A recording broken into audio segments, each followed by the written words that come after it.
Hello everybody and welcome back to Monsters of the Past Revisited. Today, it's that time, ladies and gentlemen. It's time to talk about the animal. Yeah, you know who I'm talking about. You read the title. It's Megalodon, baby. Let's get into this. Megalodon, meaning big tooth, was a genus of bivalve. It had a long range, living from the Devonian to the Jurassic.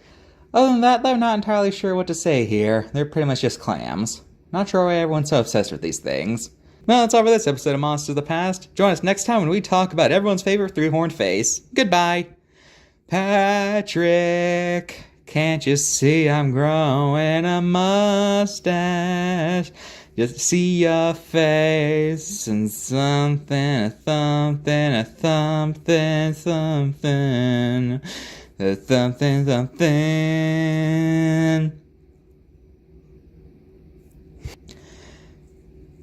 Oh, you're still here. Oh, what? You're mad at me? Oh, what did I do? Oh, I talked about the wrong megalodon, didn't I? Well, sorry. I guess I just got 'em mixed up, okay?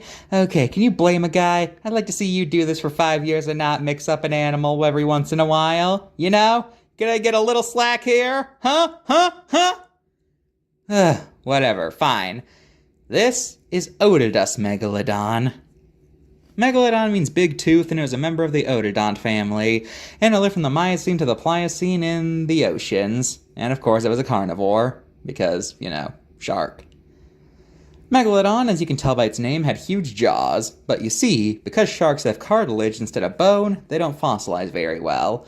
So because of that, what Megalodon's body looked like is a mystery, as well as what their exact size is. But because of how big their mouth is, we know they had to have been massive. Largest shark to have ever lived. Unless we find a giant shark from, I don't know, the Cretaceous or something. But we currently only have Megalodon as the largest, so it's probably not going anywhere anytime soon. Now, what does a gigantic shark eat? Well, it would have had a cetacean-based diet. We found whale fossils with megalodon teeth lodged in them, and this checks out. Most large sharks have high-fat diets, so them being whale hunters makes sense. But keep in mind, they weren't hunting the titanic whales of today. Rather, this was around the same time baleen whales were first starting to evolve, so they weren't gigantic like today.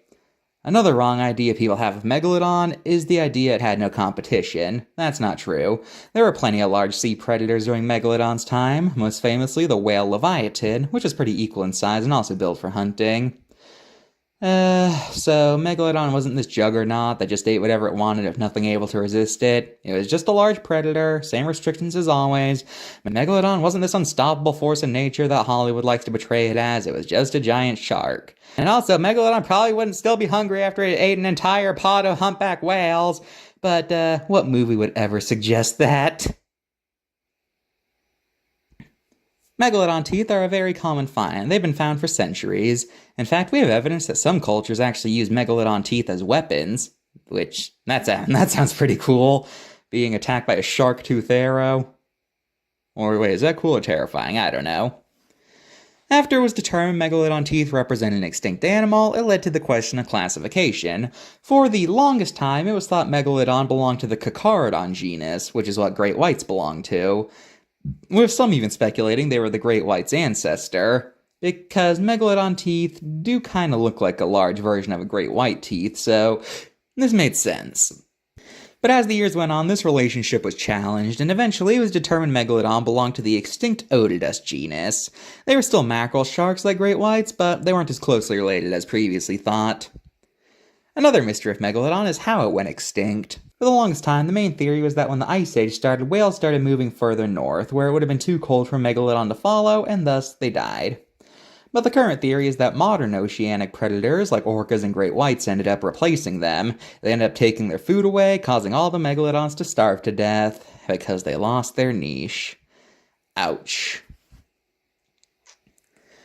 Either way, megalodon's dead. And notably, its extinction coincides with when baleen whales got massive, since now that they didn't have a gigantic predator, they could start to slow down and just needed to be big to not be preyed on. Hey, Mr.G, isn't there something kind of important to talk about with Megalodon? You know, something that you kind of have to talk about? Good point. Hey, let's talk about other cartilaginous fish that are extinct. That wasn't I. Yes, it is. That is totally what you meant. This is Claticelches from the Devonian. Now, despite looking like a shark, and being made of cartilaginous fish, these guys are more so beta sharks. Not their ancestor, more like cartilaginous fish that are like sharks and aren't confused with sharks about sharks. And they're not sharks, they look like shark ancestor thingamabobs. Yeah. This is Helicoprion, the buzzsaw shark, but it wasn't a shark either. It was closer to the chimeras. As you can see, this guy had some weird jaws. In fact, they had a strange swirling jaw that seemed to grow into itself instead of losing teeth. Helicoprion's jaw placement has long been a debate. The most popular idea for a while was that it swirled out of the mouth and could be used like a weird whip thing. But the current theory is that it swirled into the mouth and it could use its teeth like a buzzsaw to cut prey up as it went inside its mouth. Ugh, that's creepy. Similarly, we have Adestus, the scissor shark, fitting name, as these guys' teeth came out in a row on each jaw that would have given it scissor-like bites, which could have done some serious damage. Stethocanthus is notably a cartilaginous fish we have the full body of, showing that it had a weird anvil-shaped dorsal fin. These fins are actually a sexually dimorphic trait, though their exact purpose is unknown. Alright, I also need to address something. You've probably heard that sharks are these super ancient creatures that predate pretty much everything on the planet, but this isn't true, as while there were cartilaginous fish during the Paleozoic, sharks as we know them cannot be proven to have existed before the Jurassic. Some examples of Mesozoic sharks include Phrytoxyrhini and Squalocorax from the Cretaceous, but I made a whole video on those guys, so you can check them out for more information. Well then, I think I said all I could say about the subject. Cartilaginous fish are cool, and to this day, sharks are my favorite extant animal group. So, let's move on to the... Okay, that was not what I was talking about. You know, there's a certain idea about megalodon you should probably talk about. And don't you think you should probably address that since it's pretty much impossible to discuss without talking about megalodon? Oh, of course, but, first, this video is sponsored. Luxo Flakes. They're delicious. They're low sugar. Eat them with milk. Or without milk. I don't judge. Luxo Flakes. Oh, look at that. That sponsor seemed to take up a lot of our time. Oh dear, we have to move on to the card now before we run out of time. Ugh. What is that color? Why did you make it look like it is gangrene? Who thought green was an appealing color for a shark?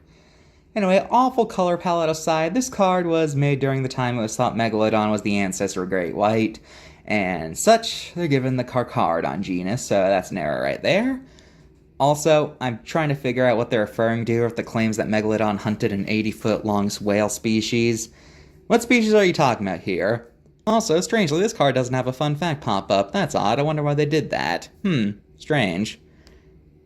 Terrible card all around, 6 out of 10. Now, Claticelches doesn't make me want to rip my eyes out, but it does call it a shark, so 9 out of 10.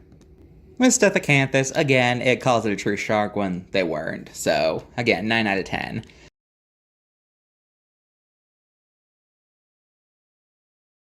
Well, that's all for this episode of Monsters of the Past. Oh, for Pete's sake, would you talk about the controversy already? Oh dear, looks like we ran out of time. Well, we don't want this video to go on too long, do we? Talk about it! No! Mr. G, you gotta talk about it, or else that's all the comments will be about. I'm not doing it! Okay then, don't talk about the debate. I guess they'll probably just learn about it from one of those, I don't know, top 10 channels? Like hell they will. Okay, fine, I'll talk about it. Okay, I hate even entertaining this thought, but unfortunately, this is something that's become impossible to separate from Megalodon, and it's something that'll always get brought up when talking about this shark. And that is the idea that Megalodon is still alive. Okay, first off, why do people believe this? No idea. I have no idea when this started, but it was popularized in part because of two pieces of media. First, there's the Meg series, a sci-fi book franchise about Megalodon and other extinct animals surviving into the modern age. And then there's the infamous documentary, Megalodon, the Monster Shark Lives. And since these two things dropped, Megalodon has had many people out there saying that they're still alive somewhere in our oceans. So how much truth is there to this statement? None. There's none. But hey, Let's look at the supposed evidence and proof and claims that Megalodon could still be alive, starting with probably the most famous one. The coelacanth is the most famous example of Lazarus taxon, aka an animal being found alive after being declared extinct. And oh boy, cryptozoologists treat this thing like it's a big gotcha. Oh, you can't say such and such is extinct. What about coelacanth? Coelacanth was thought to be extinct. So let me get this out of the way right now, why you cannot use coelacanth as evidence for other extinct animals. First of all, the reason coelacanth was thought to be extinct was for one simple reason. Their fossil record didn't pretty much seem to end at the end of the Cretaceous, with us only finding post-Mesozoic fossils after the coelacanth was rediscovered. So, given lack of fossil evidence, we had good reason to think they were extinct. Another reason coelacanth evaded modern science is simply because coelacanths aren't the most common fish, and the environments they live in make them hard to casually reach. Coelacanths are also relatively small, being only about man-sized, so as such, coelacanth fossils are understandably rare. Meanwhile, Megalodon doesn't have any fossils beyond its extinction date, and unlike coelacanth, Megalodon fossils are very common, since shark teeth in general easily fossilize. And Megalodon lived in areas close to the coast, and they would have been great for fossilizing. So all these factors combined, if Megalodon was still alive today, we'd have found teeth younger than their extinction date. But didn't they find teeth that are only a few thousand years old? You're talking about the teeth found by that boat. Those teeth were dated using incredibly unreliable methods, and it was found the teeth were surrounded by minerals that are better at preserving freshness, giving them basically the illusion of being younger than they really are. Now, the second animal Megalodon truthers point to is the megamouth shark. This species wasn't discovered until the 1970s, and given its large size, it might make you think that these guys are proof large animals can remain undetected. But here's the thing, megamouth is another species that it makes sense for them to be elusive. They live in the abyss. Of course we're not going to see them that much. Oh, I just said abyss and megalodon in the same paragraph, didn't I? Well, let's get to the next claim.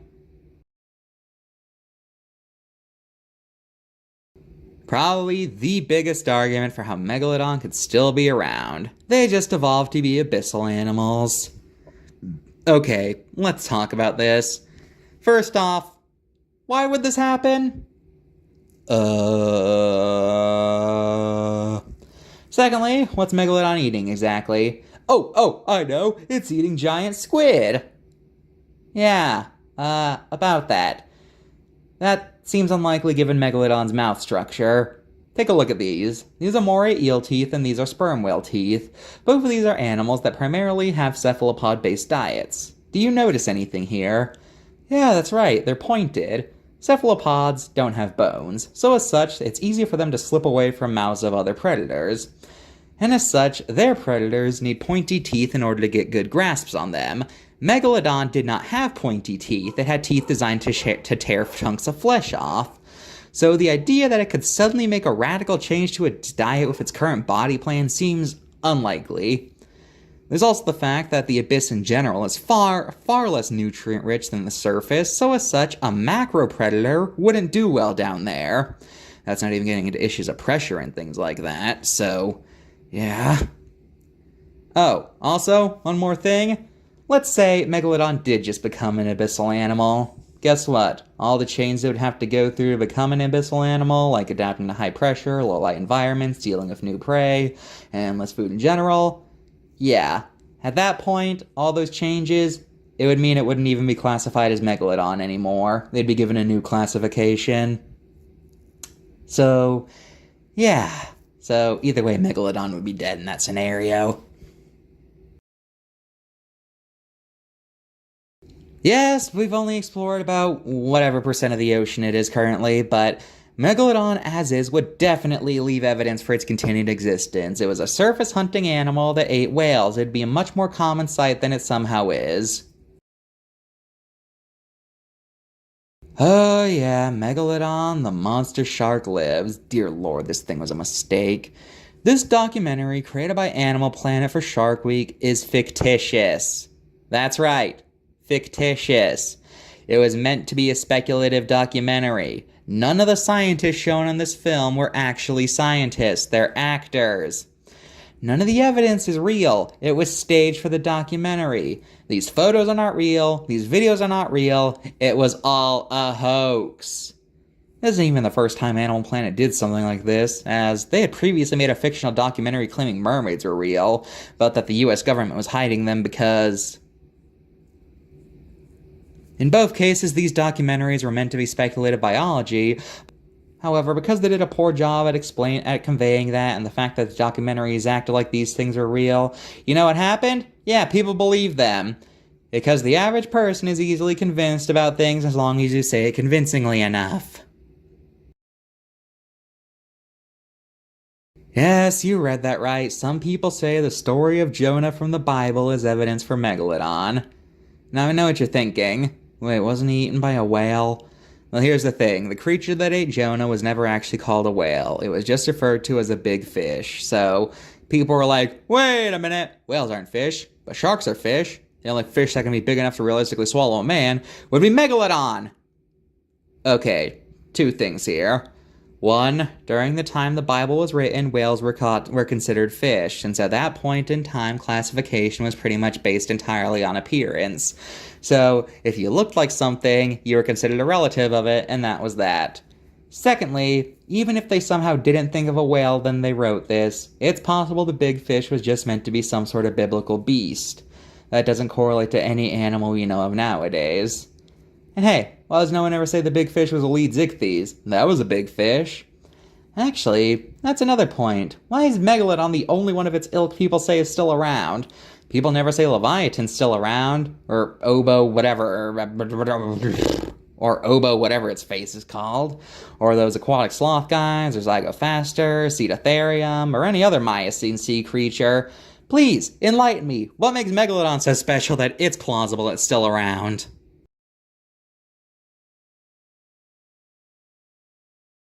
Basking shark, Weaver shark, great white, 7-gill, need I go on? Ah, yes, the always reliable failsafe when it comes to conspiracies. Why is there no evidence? Cover up! Why is Megalodon being covered up exactly? Okay, Megalodon's definitely dead. If it wasn't, whales wouldn't be the size they are today. You know, while researching, I actually came across a great video that actually made the good point of why only Megalodon is thought to be the only fossil shark still alive. After all, you never hear people argue Stethocanthes or Cratoxyrhina is still alive. And the video theorized that it was because, as humans, we just refused to believe that such a powerful animal could die out. After all, most people think survival of the fittest means survival of the physically strongest, but really, it means survival of whoever is best at filling a niche. So people tend to think that apex predators are these unstoppable forces in nature that can only be wiped out by humans or a natural disaster, unable to comprehend the idea that they could just get replaced by smaller, faster creatures. Wow, that was a long tangent, but hey, next time will be better though, I guess. Goodbye.